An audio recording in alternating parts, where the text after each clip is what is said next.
welcome to TV on TV. I'm State Representative Tommy Vitolo. You're watching Brookline Interactive Group. Today is Thursday, July 25th, and we have a great show for you today. We have the third part in a three-part series, interviews with candidates for the South Brookline, South Newton state representative seat, open because of Representative Ruth Balzer's retirement. Our guest today is Rick Lipof, Newton City Councilor, and again, candidate for this open seat. This is an interview filmed several weeks ago. I think it's a great interview, worth the watch. But before we get to it, of course, we will start with the news. The big news, everyone's talking about it, this should be the last place you hear about it, is United States President Joe Biden has dropped out of the presidential race and endorsed Vice President Kamala Harris. Vice President Harris has reportedly secured endorsements from over 3,000 delegates, exceeding the necessary delegate count to become the Democratic nominee for president. The U.S. Centers for Disease Control and Prevention confirmed 2 additional cases of bird flu in Colorado, raising concerns of a potential outbreak of H5N1. Salt Lake City was voted to be the host of the 2034 Winter Olympics by the International Olympics Committee. Los Angeles, of course, will be hosting the 2028 Summer Olympics. The Massachusetts RMV announced Wednesday morning that vehicle inspections have resumed, 5 days after a global tech outage knocked their computer system out of service. The Revere Sandcastle competition was held on Revere Beach, where spectators were wowed with extraordinary feats of artistry. One winning entry, titled Blending In, was a sculpture of a chameleon. The state Senate and House of Representatives passed a gun safety bill last week, sending it to the governor for her signature. The bill will expand extreme risk orders, expand the assault weapons ban, work to diminish the influence of ghost guns, and ban the presence of firearms in sensitive spaces such as polling locations and schools. Brookline resident Jack Connors has passed away at the age of 82. He is remembered for his unflinching support of Boston College and his generous contributions to a multitude of charities across eastern Massachusetts, totaling nearly $100 million over the course of his life. Kendra Enos was charged with vandalism and larceny for reportedly and repeatedly stealing and defacing a Brookline rabbi's yard signs earlier this year. She has been released on probation and will be required to stay away from the site of the crime and pay $150 in restitution. The Brookline Department of Public Works Park and Open Space Division wishes to remind the community that the town's leaf blower bylaw is in effect May 16 to September 30. And only electric and battery-powered leaf blowers are permitted. Gas-powered leaf blowers are permitted from March 15 to May 15 and October 1 until December 31st. Folks, that's the news here on Brookline Interactive Group. I hope you'll stay tuned to our TV on TV interview with Newton City Councilor Rick Lipof, candidate for the South Brookline, South Newton State Representative Democratic primary, the election of which is September 3rd, the day after Labor Day. Stay tuned, and we'll see you on the flip side. And welcome to another interview here on TV. Today's guest, as I mentioned earlier, is Newton City Councilor Rick Lipof. We don't make a habit of chatting with city councilors from Newton here in Brookline Interactive Group Television, but Rick is running for the open seat in South Brookline and South Newton. And of course, we want to hear from him. So Rick, welcome to the show. Thanks for having me, Tommy. So you're running for the 12th Middlesex seat along with 2 other candidates, and we're going to spend some time getting to know you and getting to know your campaign and your issues. And so we start with the question we really ask everyone, and that is, what have you been doing your whole life? What's going on? Well, 58 years of my life. I was born and raised in the city of Newton, a little time in in Madison, Wisconsin at school, and a few years working in New York, as so many do when they get out. Besides that, I've lived my whole life in Newton.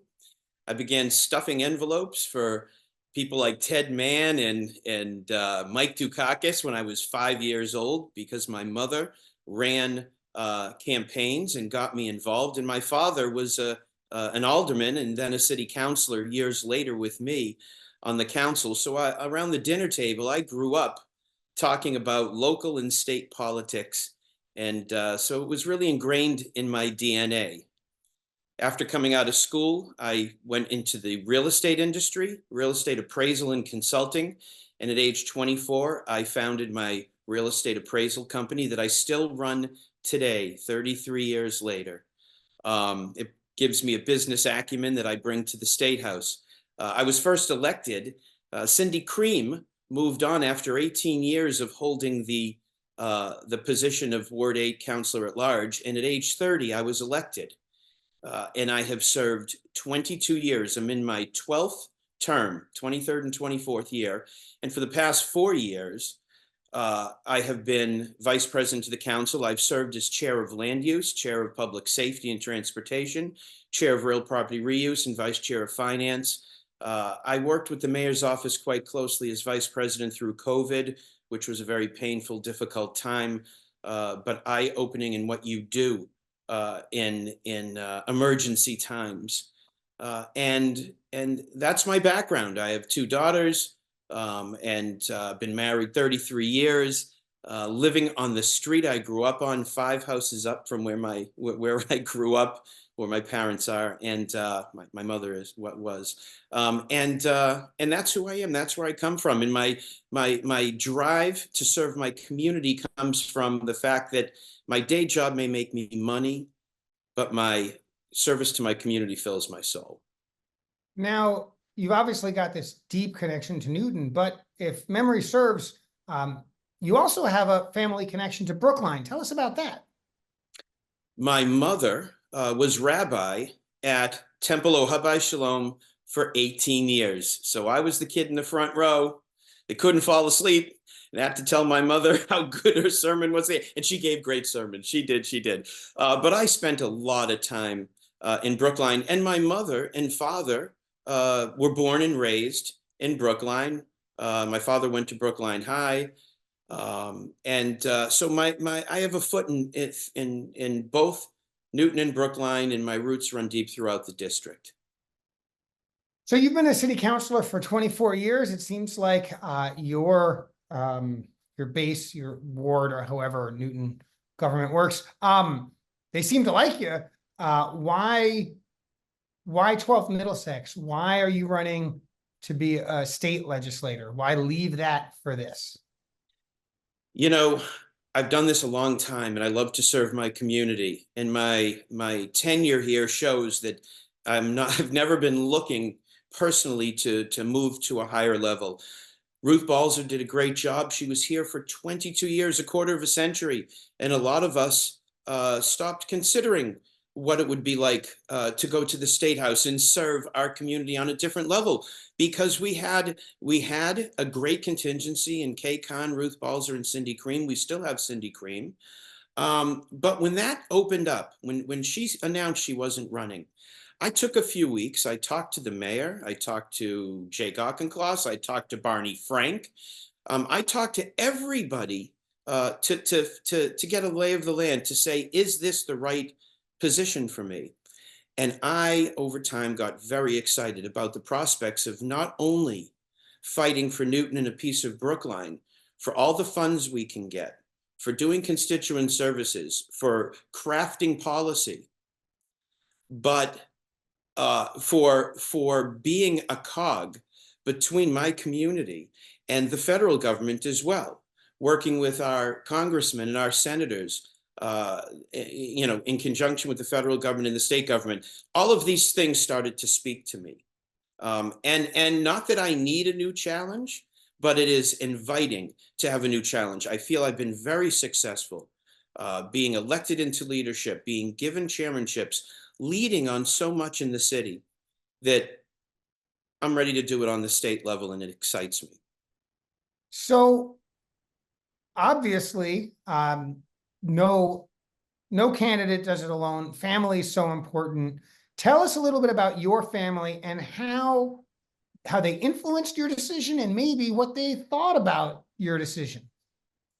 You know, that's an interesting question because my wife and daughters, looking ahead over the years, said to me, "Hey, Dad, hey, Rick, I think the State House would be a great place for you."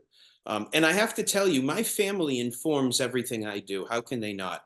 I have a daughter who just graduated Tulane, architecture and design. I watched the Newton school system identify and foster her artistic ability to a point that I don't believe she'd be where she's at today if not.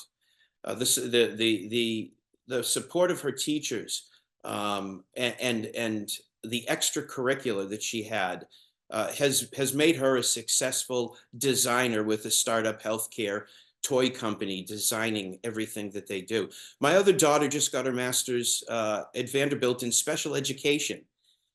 She has got a classroom in Park Slope. Unfortunately, she's heading to New York, as so many kids do.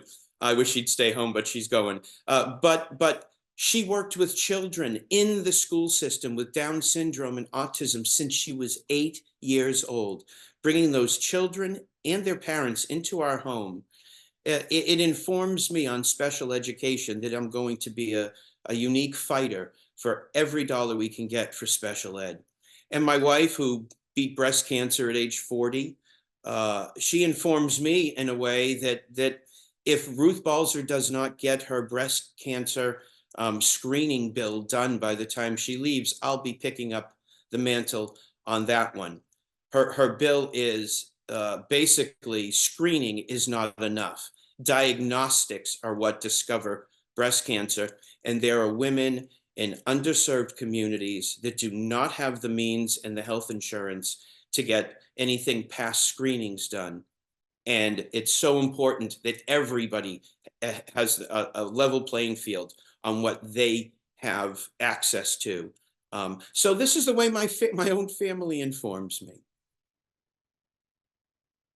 Another thing that I imagine has tremendous influence on the way you think about things is your professional experience. And there's two parts to that, right? There's your long tenure on the city council, but I actually want to focus now on the day job, right?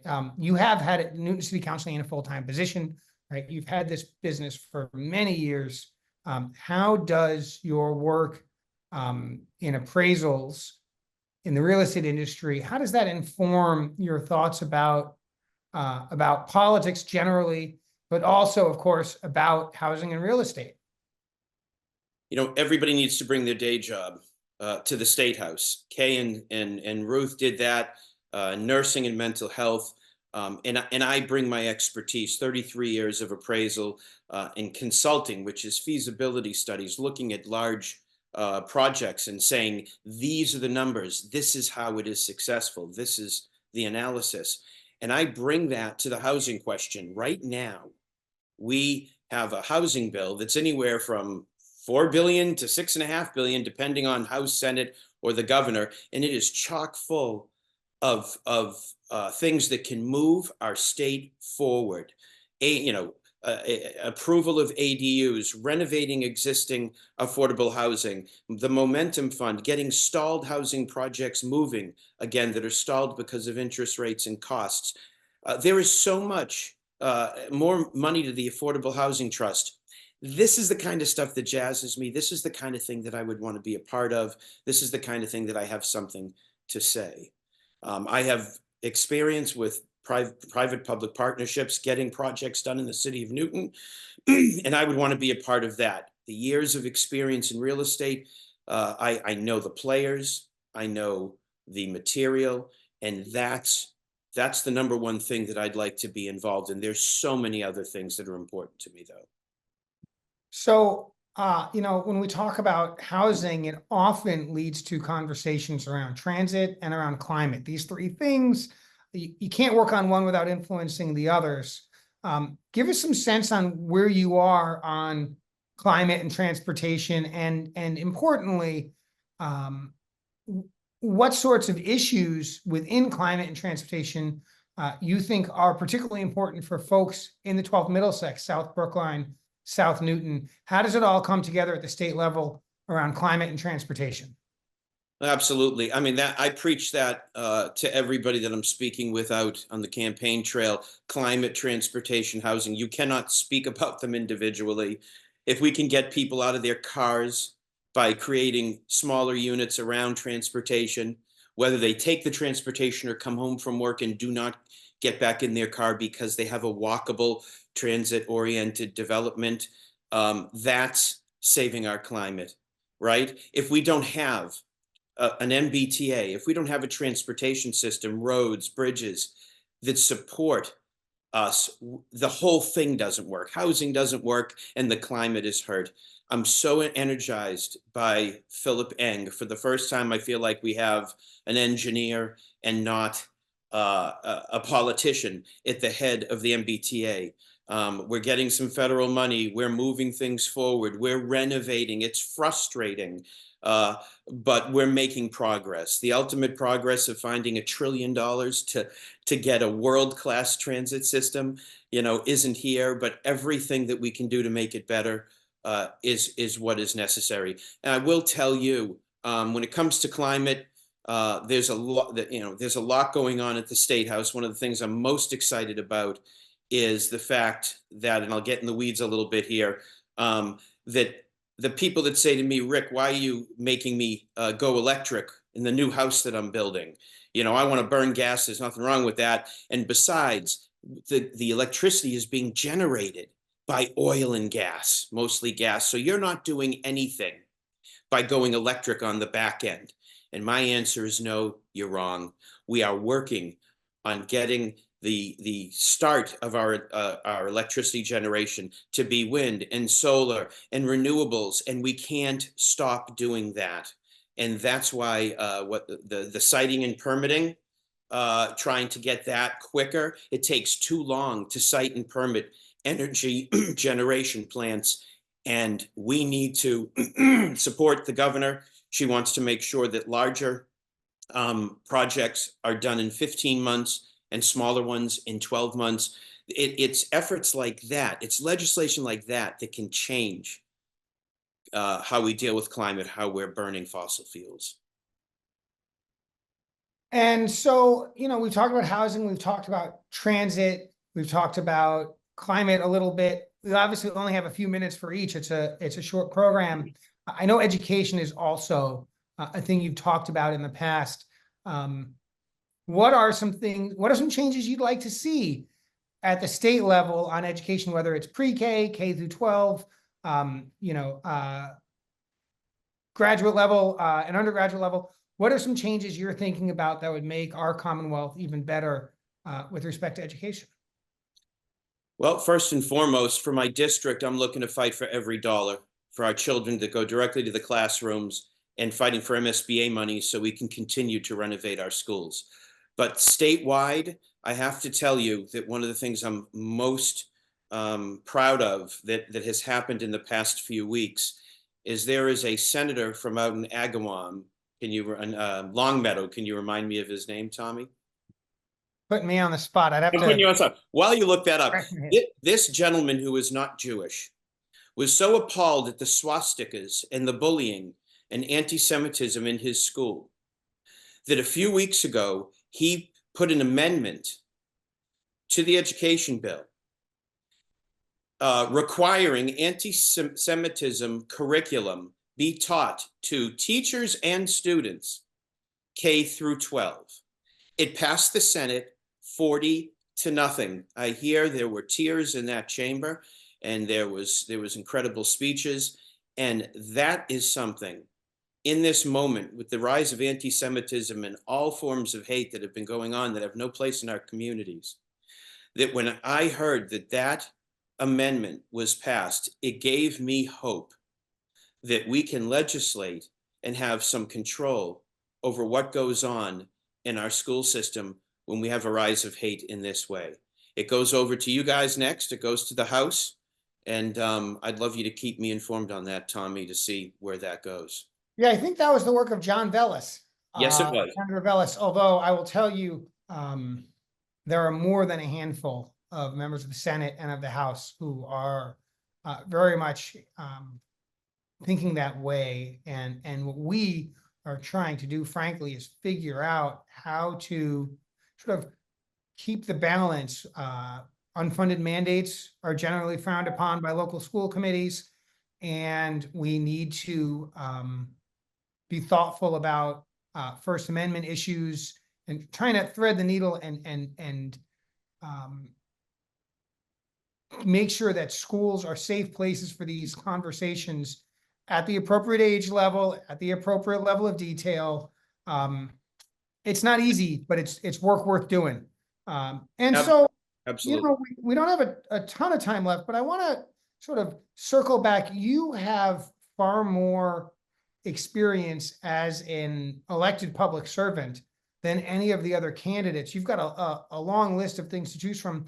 Tell us about some of the accomplishments as a public servant for which you are most proud.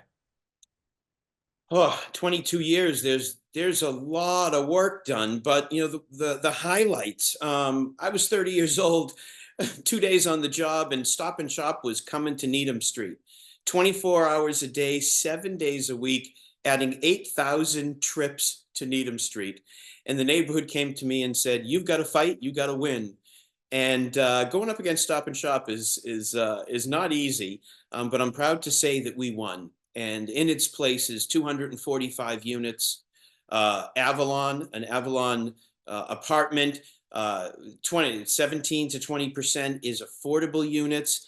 And it generates 800 trips a day, not 8,000. Very proud of that. Very proud of a public-private partnership. The Edison land, Kessler Woods, was up for sale. The city couldn't afford it. We just passed CPA, and we took the money and we partnered with a developer, and he got some land to develop, and we saved 20 acres of open space, conservation land perpetually. It was a win-win for the city.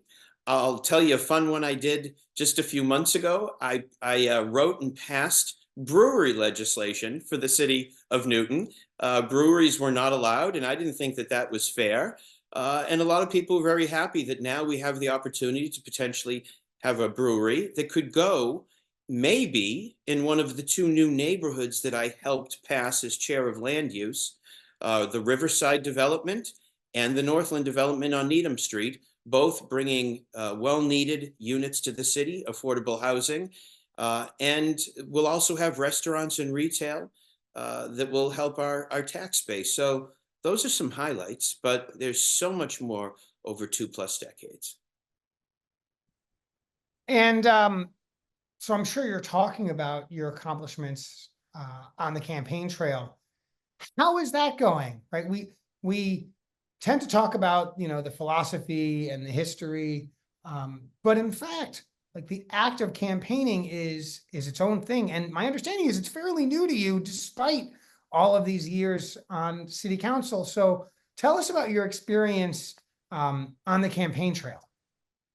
Let me tell you what I've been telling my family at the end of every day is it's about the journey along the way. It is not about the end game. Do I want to win? Sure. Do I think I can win? Absolutely. But the day-to-day of knocking on doors, which I'm doing about 4 to 6 hours a day, I've got another 2 weeks or so, and I'm going to be completely done knocking on every door in this district. The conversations I'm having with people, how they are informing me as to what the issues are in Newton and Brookline, it has been enriching. I like people. I like to build bridges. I like to get to know people and find ways to bring them together. So you don't do this job if you don't like people. And knocking on doors is exciting. I just never know what's going to open and what I'm going to learn or what I need to inform them. Often they're asking me to inform them about what's going on in the world. I have enjoyed this process tremendously, and it's gotten me out of the house. Let me tell you, my team and I could end up being florists at the end of this entire thing, because we have been walking since the end of March, and we have watched in this garden city of Newton and throughout Brookline. You know, the beautiful landscapes, the beautiful care that people take with their properties, and all the flowering trees and bushes.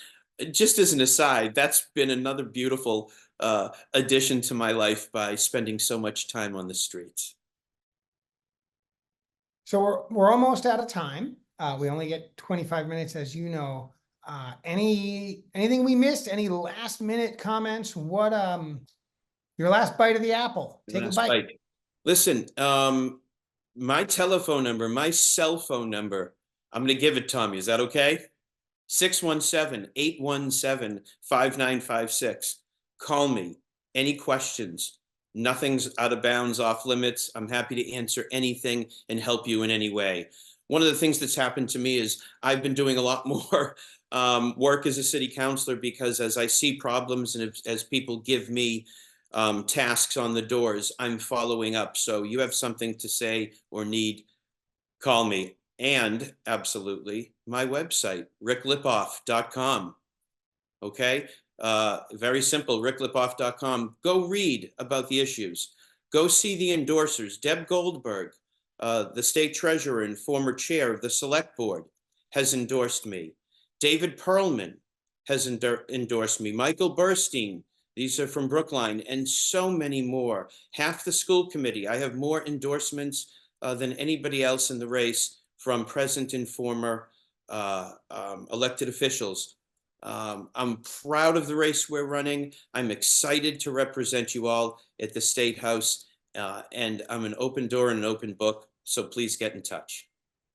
Rick, I want to thank you for spending so much time with us here today on Brookline Interactive Group.